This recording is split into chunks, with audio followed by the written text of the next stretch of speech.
the most jaded and soulless of them all, an underpaid Japanese salaryman. Denisuk began his career at the company as an unremarkable salaryman, filled with hope and confidence that he would eventually climb the promotion ladder. However, while Denisuk dedicated himself to working hard for the company, his coworkers focused on currying favor with the boss. As a result, they received the promotions Denisuk had been striving for, while he was unceremoniously sent to another country to assist with the company's expansion efforts. Upon arrival, Denisuk found that literally nothing was getting done because the site had no funding. He tried to convince his boss to approve more funding so they could buy the necessary equipment, but that would cost money. So his boss refused and yelled at him for wasting resources. The locals couldn't care less about the job if they weren't going to be given the necessary tools, so they left, leaving Dennis to do everything by himself. Seeing how tirelessly Denisuk was working all on his own, the locals were inspired and eventually came back to assist him. With their help, he finally managed to get everything up and running.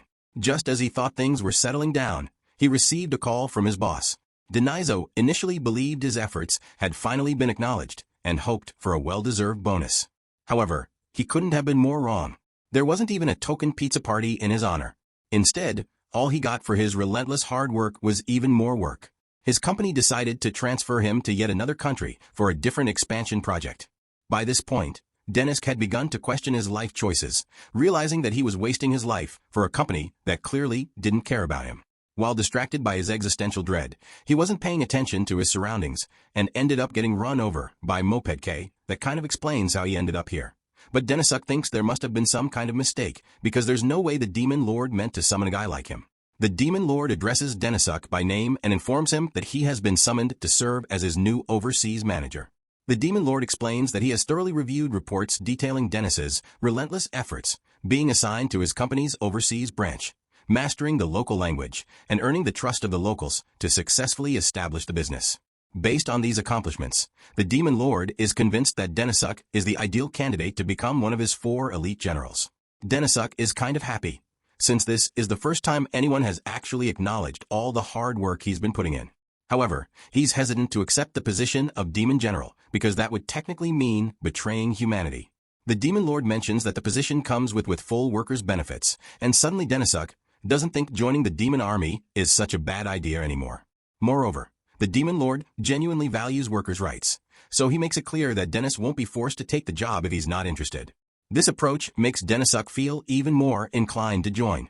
Reflecting on his past, he recalls how poorly he was treated at his previous company, making him doubt whether someone like him is worthy of such an important position.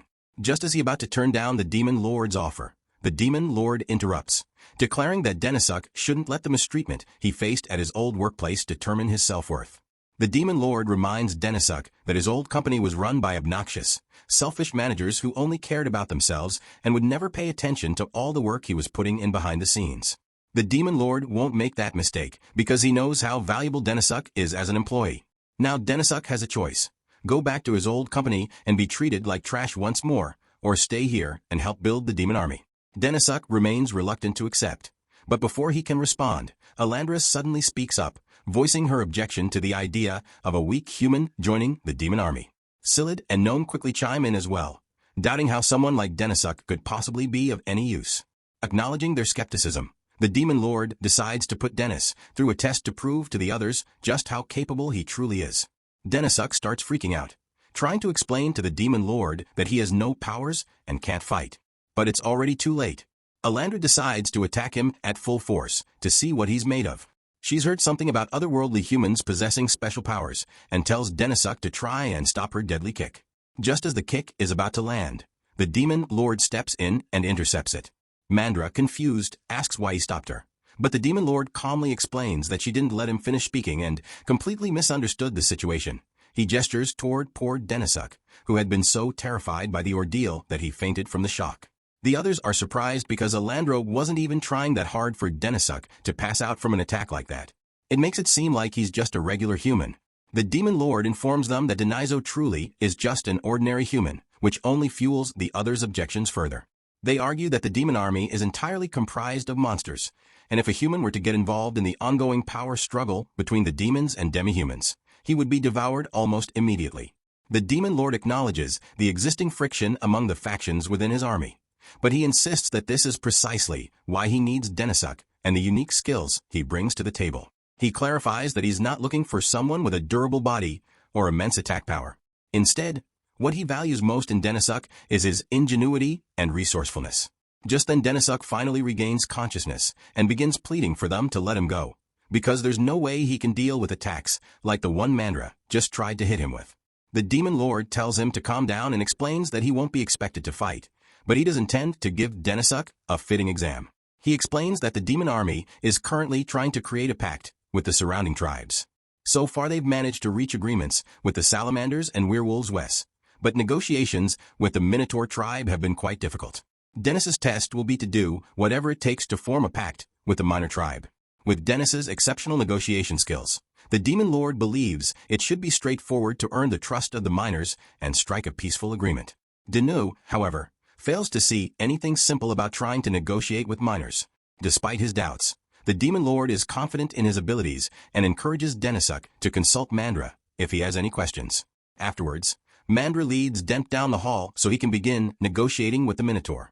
She thinks this is a huge waste of time, since there's no way a human like Denisuk can negotiate with Minotaur.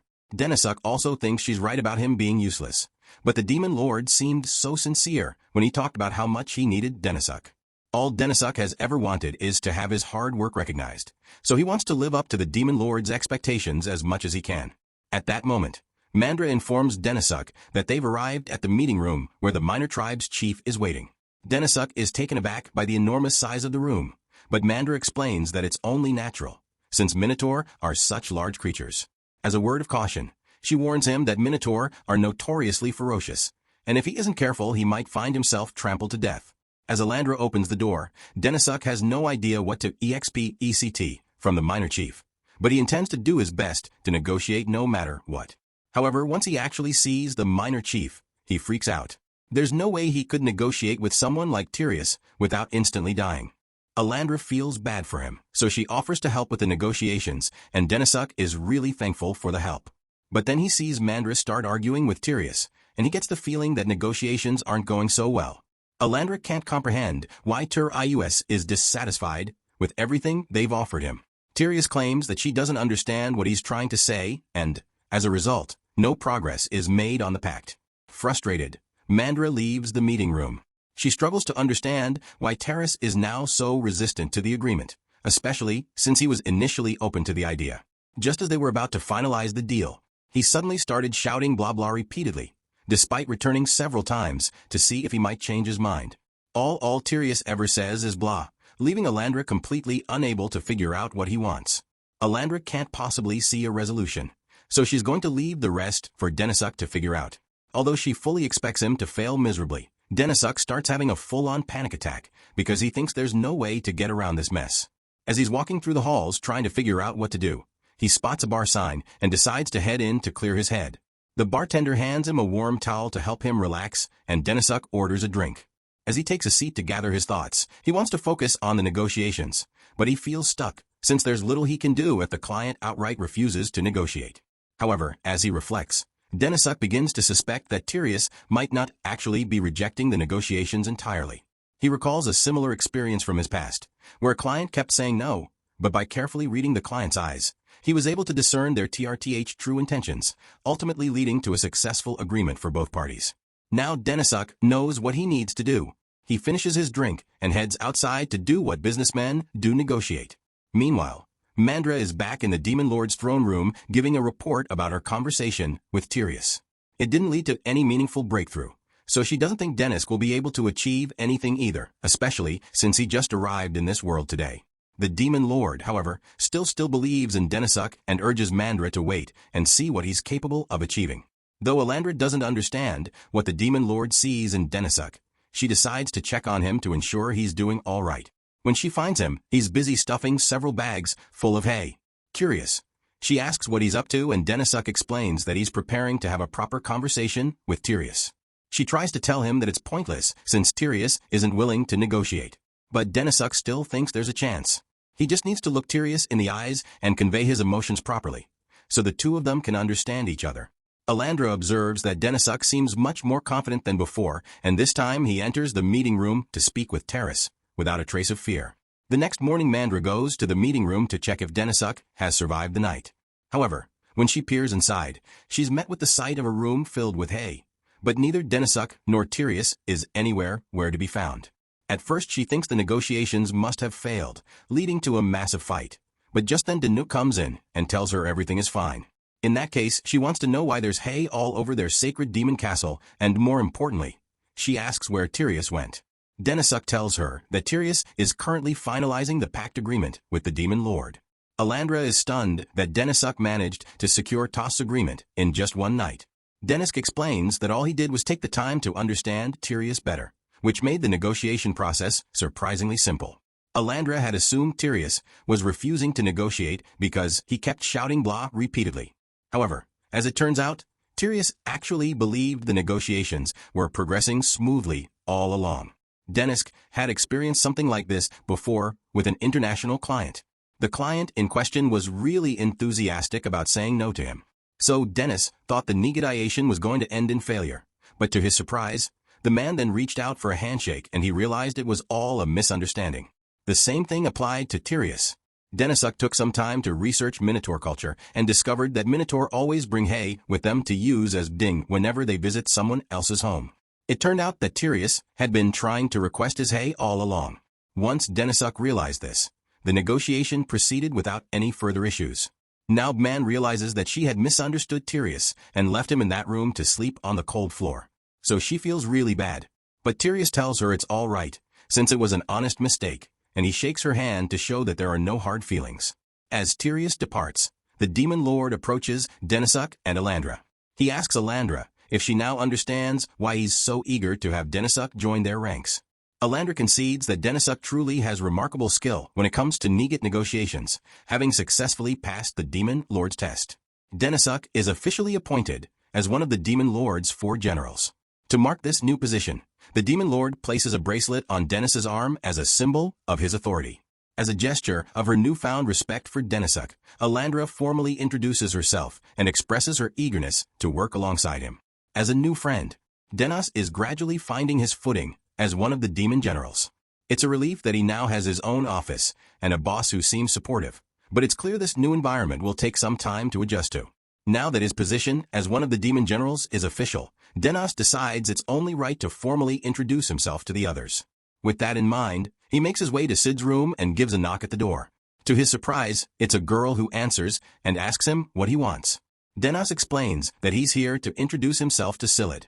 However, the girl responds curtly, informing him that she's Sid's assistant and that Silid is a very busy man, so she can't allow Denis to bother him. Denis is disappointed, but knew he was bound to face some pushback from the other demon generals.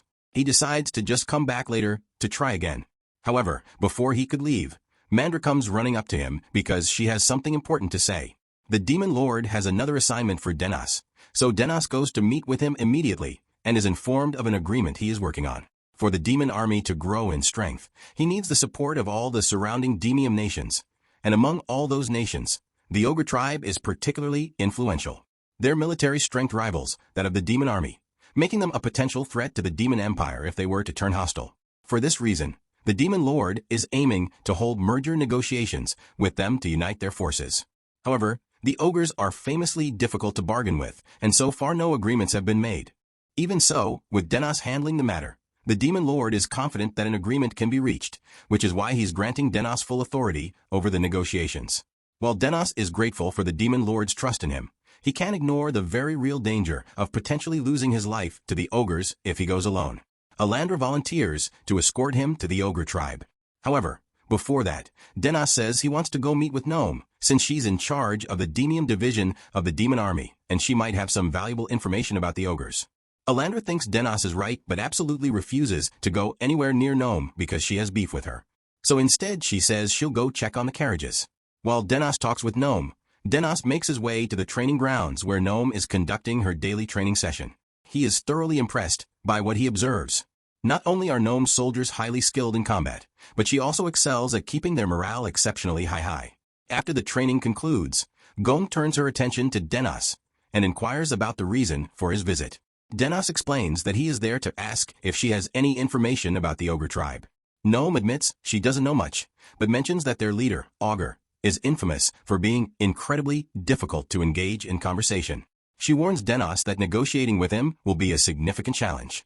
Unfortunately, she explains there's little she can do to assist in this matter.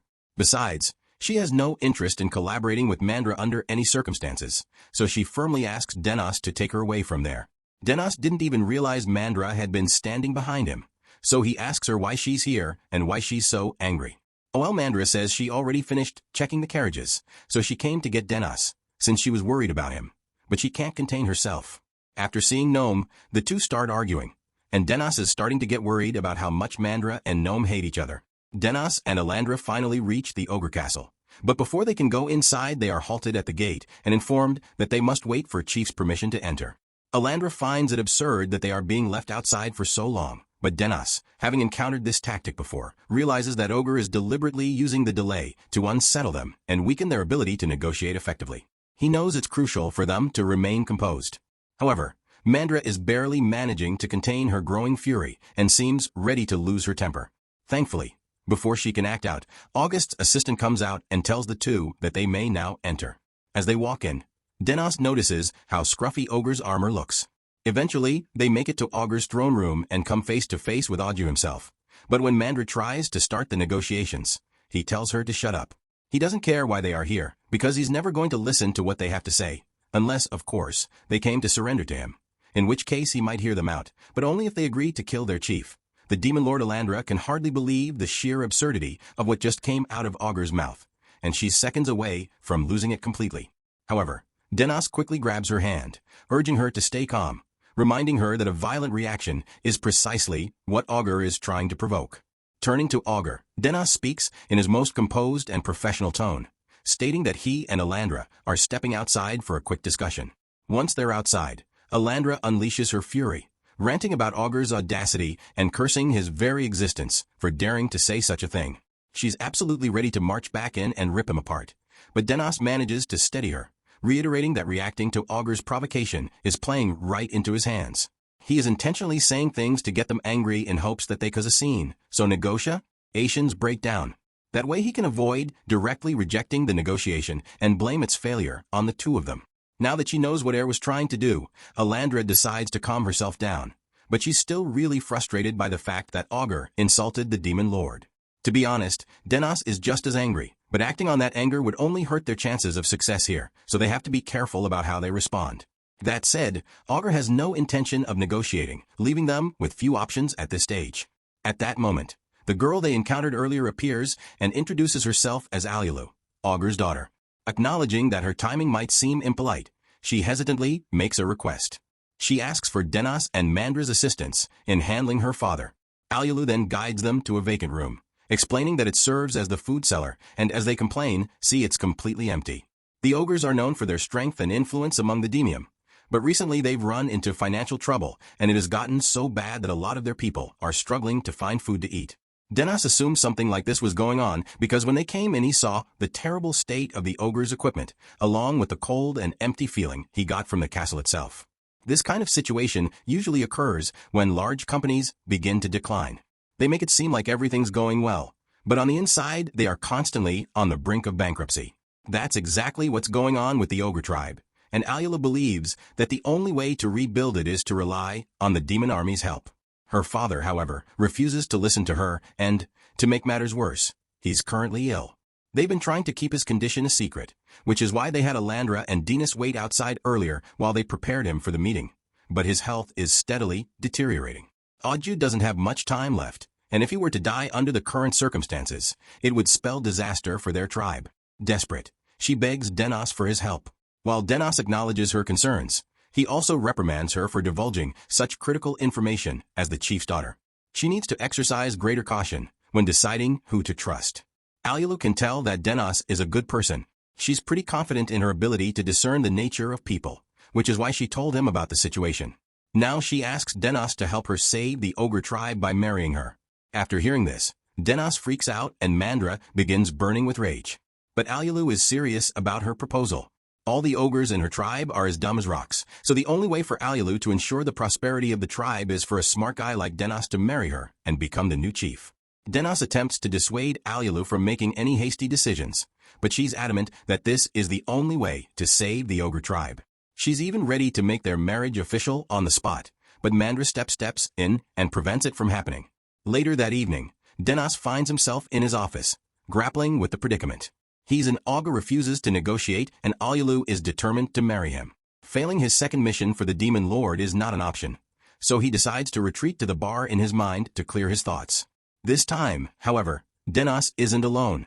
His imaginary version of Alandra is seated at the table next to him, engaged in a lively debate with the bartender over which is cooler, gorillas or lions. Realistically, a gorilla could wipe the floor with a lion any day, but Alandra argues that lions are cooler because a group of them is called a pride. The moment Denos hears this, he snaps out of his trance, and suddenly he has a brilliant and foolproof plan to tackle the situation. The first thing, the next morning, Denos calls Mandra outside. He apologizes for waking her up so early, but explains that he needs her help for a new negotiation plan. For S plan to work, they need to go somewhere else first. If all goes well, Augur will be the one begging for a negotiation meeting. 1 week later, Denos and Alandra are called into the chief's throne room, just as Denos had planned, and Augur looks pretty mad.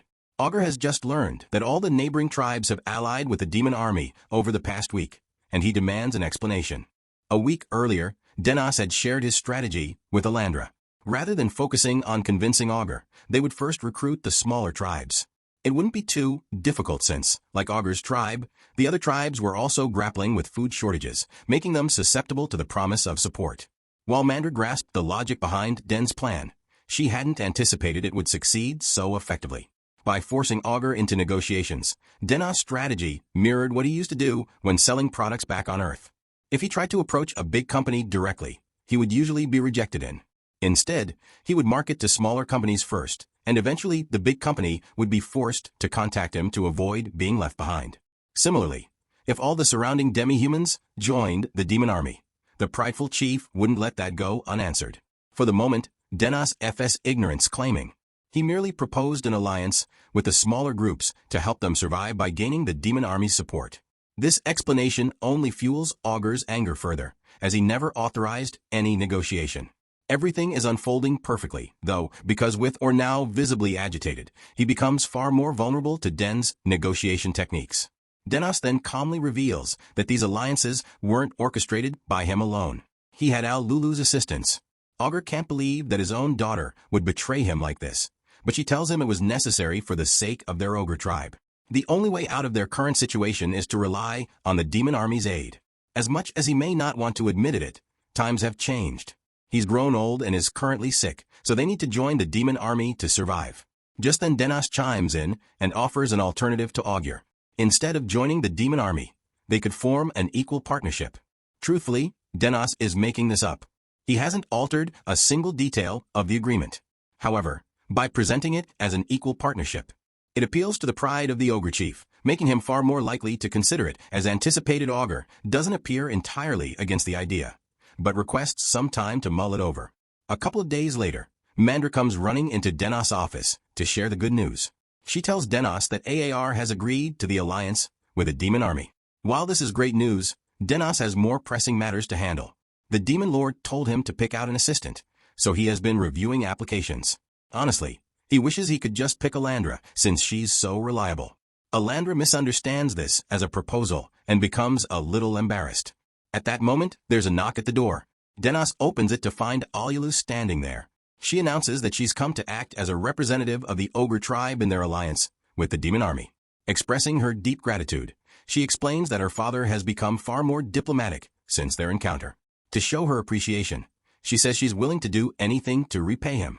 Taking her at her word, Denos asks if she would like to become his personal assistant. Alulu eagerly agrees, but this makes Mandra jealous, and she pointedly avoids making eye contact with Denos. She reminds herself that they're supposed to be rivals, which means she can't allow herself to be friends with him. Denos has no clue why Alandra suddenly started behaving so oddly. That aside, it's been a successful month for him. The demon army has expanded significantly. However, with growth comes heightened risk, so it's essential for everyone to remain vigilant. A few days go by, and Denisuk is busy working in his office as usual.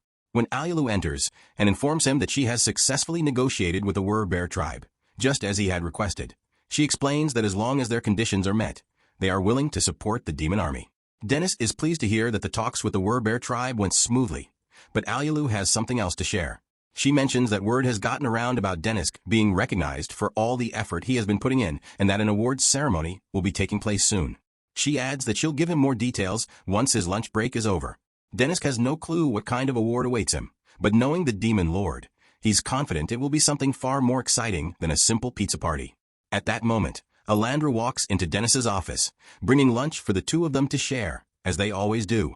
While Denisuk enjoys eating with Alandra, he despises the fact that the Demon Army's menu is limited to plain porridge. He understands the challenges of providing meals for an entire army, but he can't help but wish for some meat to accompany the bland porridge. Hearing Dennis's complaints, Mandra comes up with the perfect idea. If he wants meat, then they'll just have to go straight to the source to get it. Denisuk is thrilled about the idea of going hunting just to satisfy his craving for meat. But that's not the only reason Alandra brought him out here. It turns out she received a request from the nearby Demium tribes asking for help in dealing with a magical beast that has been attacking them in this forest. So far, this creature has killed 5 orcs, and Denisuk finds that absolutely awful. Alandra, however, has a different perspective. She explains that it's only natural for the weak to fall prey to the strong. Ordinarily, it would be the responsibility of the orc tribe to protect themselves from threats like this, but the beast they're facing is far too powerful for them to handle. Not wanting to see the orc tribe wiped out, Mandra decided to take on the task herself. Speaking of which, Alandra notices some mushrooms growing under a tree. From what she was told, all the orcs that got eaten were attacked while picking these mushrooms, since they are a valuable ingredient. Therefore, the magical beast must be camping somewhere around here. If they wait long enough, then it's sure to attack. Evidently, they didn't have to wait long since the boar shows up behind them. Almost immediately, Alandra tells Denisuk to run for cover. While she handles this, she jumps into the air and heel kicks the boar's face into the ground. But in retaliation, the boar starts using its horns to throw rocks at Alandra, although she can easily dodge them. Denizo can't, so he's freaking out. The boar charges forward, crashing through trees and heading straight for Denisuk before it can reach him. Alandra delivers a solid punch to the boar's stomach. From Dennis's vantage point, it's obvious that Alandra is incredibly strong, but none of her hits so far have been lethal. In an ordinary fight that might not matter, but their goal here is to hunt the creature. What Alandra is missing right now is the killing power needed to finish the job. The boar's sharp tusks make it a dangerous opponent, and one mistake on Mandra's part could prove fatal. Her attacks are causing blunt force damage, but she needs to wrap this up quickly. Denisuk thinks she needs a weapon. He was right about Alandra's blows not being strong enough to kill this thing as she is now. However, she has been holding back so far. She doesn't like using her true power because it takes a long time to recover from the effects, but she won't be able to kill this thing otherwise. The boar tries charging at her again, but this time Alandra is able to stop it with one hand. She could easily kill it with a single punch right now, but that might ruin its meat. So instead she picks it up and snaps its neck with the boar, now defeated. Mandra tells Denisuk that they can finally have some meat. However, Denisuk has completely lost his appetite. Together they haul the boar's body to the orc village to show the villagers that the threat has been taken care of. The villagers are incredibly thankful for Mandra's help and amazed that she managed to take down the boar all by herself. While Mandra is clearly enjoying all the admiration, she notes that it's not every day they come across so much meat. She decides to invite the entire village to share the boar with her. The villagers are all excited, but Denizo can't believe they are actually okay with eating boar meat when that thing was one evolution cycle away from being their next-door neighbor. However, he's even more surprised when he hears Mandra say she's going to cook the meat. He asks her if she's really serious about cooking, so Mandra offers to give him a taste of her homemade delicacy. Dennis starts to feel genuinely excited as Mandra hypes up the meal, making it sound amazing. However, when he asks how she plans to prepare it, she simply throws a fireball at the meat. The result is a blackened lump of burnt flesh, and the expression on Dennis's face makes it clear this is absolute garbage. Alandra insists he give it a try, claiming it's better than it looks. But when Denisuk takes a bite, it tastes just as awful as it appears. It's like someone dumped molten tar into his mouth, and he'd honestly prefer to starve than endure another bite of this disaster. Alandra tells Denisuk it's rude to insult someone's cooking like that, but Denisuk retorts that it's rude to call what she just did cooking. He has been enduring the culture shock of living in a new world so far, but this is too much for him to handle. He asks if everyone can let him handle the cooking from now on. Once Denisuk is done preparing the meat, Alandra takes one bite and realizes it actually tastes amazing. She asks Dennis what he did, and he explains that first he soaked the pork in water to get all the blood out. Then he slow roasted it over a fire to remove the excess fat, and finally added it to a soup to get rid of any bad smells. Dennis suggests teaching the villagers if they're interested in learning, and they're thrilled that one of the demon generals is showing such thoughtfulness. However, Mandra feels that someone of Dennis's rank shouldn't be wasting time teaching villagers how to cook. Denisuk disagrees, explaining that his role is to improve the demon army, and a key part of any civilization's progress lies in advancing their culinary skills. He points out that when people have regular access to meat, they naturally find ways to enhance its flavor. But since meat is such a rarity here, no one has the luxury to experiment. In other words, this country is both impoverished and lacking in culinary knowledge. It might sound harsh the way Dennis says it, but Alandra can't deny that he's right. This country is largely barren, and compared to its neighboring nations, it's relatively weak. That's precisely why they need to put in the effort to bring about change as part of the Big Four. With their work here finished, Alandra suggests they head back to the castle, but Denisuk isn't so sure. It's a good idea, since night has already fallen. Mandra reassures him that it won't be an issue, as she can light their way with a fireball. She's really proud of her magic prowess, since it's an ability unique to demons, and Denisuk is quite impressed. It also makes sense why demi-humans who can't use magic train day in and out to become effective fighters, while demons like Alandra can rely solely on their magic. However, he thinks Alandra could stand to improve her combat techniques a little. For instance, even though her attack power rises dramatically when she uses her true power to transform her body, it takes a while for her body to recover. Afterward, he suggests that she should bring a weapon to help with combat next time and also wear armor that covers more of her body. As soon as Sue says this, Alandra freezes in place and extinguishes her light. While she recognizes that he might be right, his fixation on efficiency comes across as deeply insulting to her too. Angry to stay near him, she decides to leave Denisuk behind in the forest. Denisuk, confused about why she got so upset, Quick L comes to the realization that lingering in this forest is a surefire way to end up as prey. Without wasting any more time, he bolts back to the orc village for safety. The next morning, Denisuk meets with the Demon Lord to give a report on the mission, and the Demon Lord congratulates him on his success. However, he also mentions that Mandra returned last night, while Denisuk only arrived this morning with an escort from the orcs. The Demon Lord wants to know if something bad happened between him and Alandra. Dennis breaks down and says he's not worthy of being one of the demon army's generals. The Demon Lord urges Denisuk to calm down and explain what happened. So Denisuk recounts the entire situation. Recognizing that Denisuk unintentionally upset Mandra, the Demon Lord emphasizes that the priority now is to mend their relationship for the good of the demon army. He gives Denisuk an official order to find a way to make amends with her. However, that's easier said than done.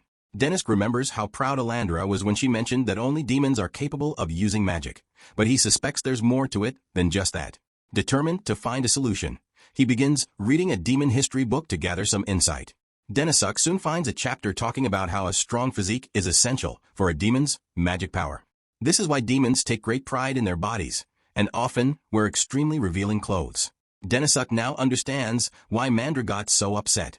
When he told her it would be more efficient to wear armor that covers her body more, he was basically rejecting her pride as a demon. Even if he knows why she got mad, he has no idea how he's going to repair their relationship.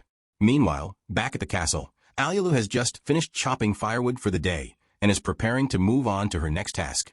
She's stunned to suddenly find herself facing a threatening wall of despair. Alandra, still upset over what happened with Denisuk, runs up to Alu in tears, crying that Dennis hates her and refuses to appreciate her body. Alialu has no idea what's going on at first, but after Mandra explains what happened, she realizes where the misunderstanding might have come from. She tells Mandra that, as a human, Dennis's values are a lot different from theirs. In particular, Alialu knows that Denisuk doesn't think exposing your body is a good thing. Alandra can't believe it, since she's been exposing her body to him for weeks and he never complained about it. Alialu explains that Denisuk likely assumed Alandra was just some kind of exhibitionist, which is why he never brought up.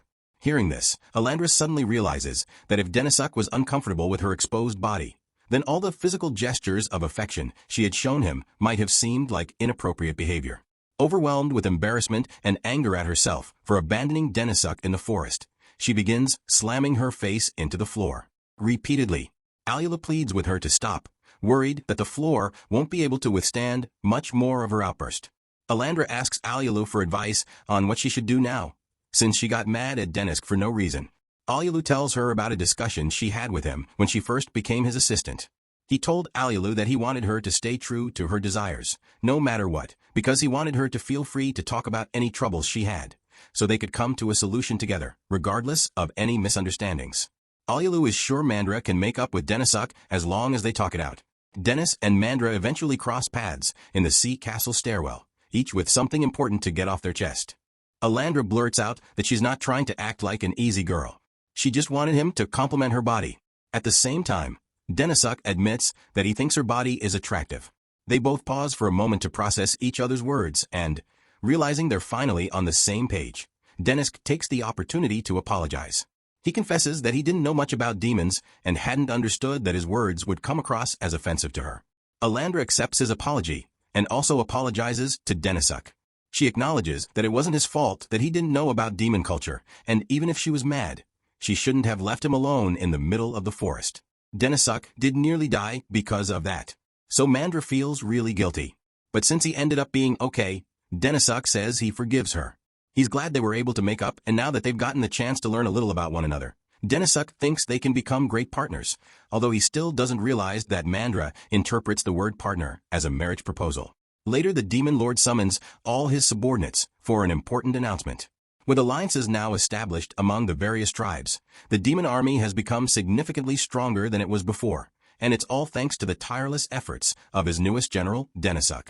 To honor his accomplishments, the demon lord presents him with a magic stone.